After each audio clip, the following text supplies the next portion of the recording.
എൻ്റെ കർത്താവേ, നിൻ്റെ ഉന്നതമായ നാമത്തിന് സ്വസ്ഥം ചെയ്യുന്നു.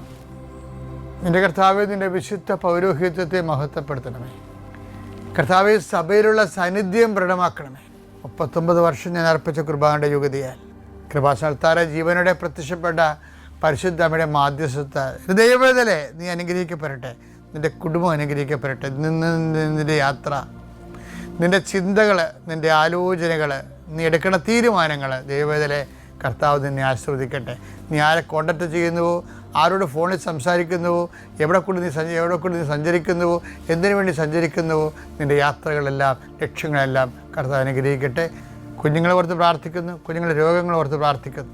ഞങ്ങളുടെ ബന്ധുക്കൾ സ്വന്തപ്പെട്ടവർ ആശുപത്രിക്ക് രോഗികളെ കിടക്കുന്നവരെ സ്വന്തം പ്രാർത്ഥിക്കുന്നു. കടകമ്പോളങ്ങൾ നടത്തുന്നവർ, ചെറിയ വ്യാപാര വ്യവസായങ്ങൾ നടത്തുന്നവർ, അതുകൊണ്ട് കുഞ്ഞുങ്ങളെ പഠിപ്പിക്കുന്നവരും കുടുംബം പോറ്റുന്നവരും അവർക്കുണ്ടാകുന്ന തടസ്സങ്ങൾ യേശുവിൻ്റെ നാമത്തിൽ ഞാൻ ബന്ധിക്കുന്നു. എൻ്റെ കർത്താവിൻ്റെ ഉന്നതമായ നാമത്തിൽ സഭയുടെ അധികാരത്തിൽ കുരിശിൻ്റെ അടയാളത്തിൽ ഇന്ന് നിൻ്റെ യാത്രകൾ, ഇന്ന് നിൻ്റെ ചിന്തകൾ, നിൻ്റെ സംസാരങ്ങൾ, നിൻ്റെ ചെയ്തികൾ, നിൻ്റെ എഴുത്തുകൾ, തീരുമാനങ്ങൾ കർത്താവ് ആശീർവദിക്കട്ടെ.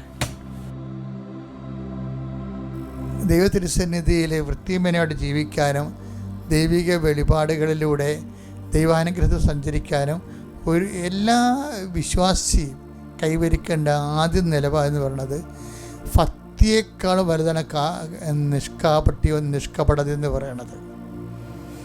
ഭക്തി, അതായത് ദൈവസ്നേഹത്തെക്കാൾ വലുതാണ് നിഷ്കപടത എന്ന് പറയുന്നത്. കാര്യം നമ്മുടെ കാപട്യം, നിഷ്കപടത എന്ന് പറയുന്ന സംഭവം നമുക്ക് ദൈവസ്നേഹം ഉണ്ടെങ്കിലും കാപട്യം ഉണ്ടെങ്കിലും അക്സെപ്റ്റബിൾ അല്ല. യാക്കോബ് 1650 കൊല്ലം മുമ്പ് കാണിച്ച കാപട്യമാണ് ഈശോ നദാനെ കാണുമ്പോൾ ടേക്കപ്പ് ചെയ്യേണ്ടത്. എൻ്റെ അർത്ഥം ദൈവദൃശ്യനിധി ഈ സാധനം വെച്ച് പൊറുപ്പിക്കലെന്നാണ് വിചാരിക്കണം. അതുകൊണ്ട് തന്നെ പ്രാർത്ഥിക്കുന്ന ഒരു വ്യക്തിയും ദൈവമായിട്ട് മുന്നോട്ട് പോകാൻ ഉദ്ദേശിക്കുന്ന വ്യക്തികളും സ്വന്തമായിട്ട് തീരുമാനമെടുക്കണം. കാപട്യം ഉണ്ടാകരുതെന്ന്. നിങ്ങളുടെ നല്ല നിലപാടിൽ, നയങ്ങളിൽ, സമീപനങ്ങളിൽ കാപട്യം ഉണ്ടാകരുത്. കർത്താവിൻ്റെ പ്രലോഭനങ്ങളായിരുന്നു നമ്മുടെ മരുഭൂമിയിൽ. അവിടെ നിന്ന് ആത്മാവ് അവനെ മരുഭൂമിയിലേക്ക് കൂട്ടിക്കൊണ്ടുപോയെന്നല്ലേ. മരുഭൂമിയിൽ രണ്ടാമത്തെ പരീക്ഷ നോക്കിയേ, ലൂക്ക 4:6. പിശാച് അവനോട്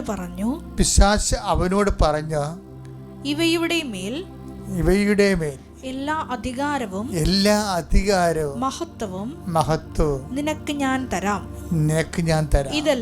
ഇതെല്ലാം എനിക്ക് നൽകപ്പെട്ടിരിക്കുന്നു. എനിക്കിഷ്ടമുള്ളവർക്ക് ഞാൻ ഇത് കൊടുക്കുന്നു. നീ എന്നെ ആരാധിച്ചാൽ ഇവയെല്ലാം നിന്റേതാകും. അപ്പം അതൊക്കെ മുമ്പ് ഉയർന്ന ഒരു സ്ഥലമാണ് കാണിക്കണത് അല്ലേ? അതൊന്ന് വായിച്ചത്. പിശാച് അവനെ ഒരു ഉയർന്ന സ്ഥലത്തേക്ക് കൊണ്ടുപോയി ഭൂമിയിലെ സകല രാജ്യങ്ങളും ക്ഷണനേരം കൊണ്ട് അവന് കാണിച്ചു കൊടുത്തു. അപ്പൊ എങ്ങോട്ടാ ഉയർന്ന സ്ഥലത്തേക്ക് കൊണ്ടുപോയെന്ന് പറഞ്ഞില്ലേ? എപ്പോഴും ഈ മരുഭൂമിയിലൂടെയാണ് മരുഭൂമി ചെന്നിട്ട് സംഭവിക്കുന്ന വിഷയങ്ങളാണിത്. ഉയർന്ന സ്ഥലങ്ങൾ, നമുക്ക് കയറി നിൽക്കാൻ പറ്റിയ ഉയർന്ന സ്ഥലങ്ങൾ കാണും. ഒത്തിരി പേര് ആ ഉയർന്ന സ്ഥലത്ത് കയറി നിൽക്കുന്നുണ്ടല്ലോ. എന്നിട്ട് പറയുന്നത് ഉയർന്ന സ്ഥലത്ത് നിൽക്കുമ്പോൾ നമ്മൾ പൊതുജനങ്ങളെ കാണും, എല്ലാവരെയും കാണും.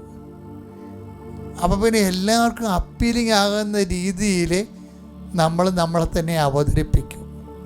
കാപട്യം തന്നെ വഴിക്കാണേ. ദിവസങ്ങളിലൊരു വലിയ ഗാനം നല്ലോണം പാടുന്നൊരു വ്യക്തിയാണ്. അയാൾക്ക് നല്ല പേരുണ്ട് നാട്ടിൽ. അയാൾ അങ്ങനെ പറഞ്ഞു, ഞാൻ ഒരു ബിഷപ്പിനോട് ഞാൻ 5 രൂപ ചോദിച്ച്, എന്നിട്ട് ബിഷപ്പ് എനിക്ക് തന്നില്ല. അതുകൊണ്ട് ഞാൻ സഭയിൽ അതാണ് പുള്ളി ഉദ്ദേശിക്കുന്നത്. അതായത് ഉയർന്നു വരുമ്പോൾ ഈ മനസാക്ഷിക്കുത്തുണ്ടാവില്ല മനുഷ്യന്. അപ്പോൾ ദൈവത്തെ തള്ളി പറഞ്ഞതിന് മനസാക്ഷിക്കുത്തുണ്ടാവില്ല. അപ്പോൾ മനസാക്ഷിക്കുത്തിന് സ്വയം പൊറുക്കാൻ വേണ്ടി ഒരു മാപ്പ് സാക്ഷിനെ സൃഷ്ടിച്ചെടുക്കുകയാണ്. വല്ലൂര് പോയി ബിഷപ്പുമാരോട് 5 രൂപ ചോദിക്കുക. അപ്പം തന്നെ കള്ളനാണെന്ന് മനസ്സിലായില്ലേ? അപ്പം തന്നെ ആ പറയണം കള്ളത്തരമാണ്, ആ പറയുന്നതിൻ്റെ ഉദ്ദേശവും കള്ളത്തരമാണെന്ന് മനസ്സിലാണില്ലേ?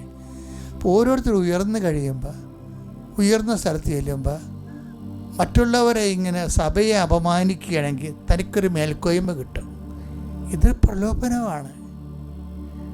അതാണ് ഉയർന്ന സ്ഥലത്ത് നിർത്തിയെന്ന് പറഞ്ഞില്ലേ? ഉയർന്ന സ്ഥലത്ത് നിർത്തുന്നത് ഞാൻ പറയും എൻ്റെ കഴിവ് കൊണ്ട് ഞാൻ കയറി നിന്നെന്ന് പറഞ്ഞാലും നമുക്ക് കാണിക്കുന്ന കാട്ടായം കാണുമ്പോൾ വേറെ ആരോണ്ടാണ് അവിടെ കൊണ്ട് നിർത്തിയിരിക്കണമെന്ന് ഉറപ്പാണ്. എൻ്റെ മക്കളെ പേയ്മെൻ്റാണ് ഇതെല്ലാം മുഴുവനും. അത് വെച്ചാൽ നമ്മൾക്ക് അത് ദൈവദൃശ്യത്തിനെതിരെ അതും ശരി ഇതും ശരിയെന്ന് പറഞ്ഞുകൊണ്ട് ദീപസ്തംഭം മഹാശരിയും എനിക്കും കിട്ടണം പണമെന്ന് ദൈവത്തെടുത്ത് നടക്കത്തൊരു പരിപാടി. അപ്പോൾ അതുകൊണ്ട് ഈ വിഷയം എപ്പോഴും നമ്മൾ ശ്രദ്ധിക്കേണ്ട കാര്യമാണ്. ഈ ആത്മാവ് അവനെ മരുഭൂമിയിലേക്ക് കൊണ്ടുപോകുമ്പോൾ ദൈവം തന്നെ കൊണ്ടുപോകും നമ്മൾ. പിന്നെ എന്തിനാണ് കൊണ്ടുപോകണത്? അത് കൊണ്ടുപോകണത് നമ്മുടെ സ്റ്റാൻഡ് ക്ലിയർ ആക്കണം. മരുഭൂമി കൊണ്ട് ഉദ്ദേശിക്കുന്നത് എന്താണ്? നമ്മൾ ഏത് വശത്താണ് നിൽക്കണമെന്നുള്ളതിന്. അല്ലാതെ രണ്ട് വില്ലിക്കും ചവിട്ടിക്കൊണ്ട് നിൽക്കാൻ പറ്റത്തില്ല.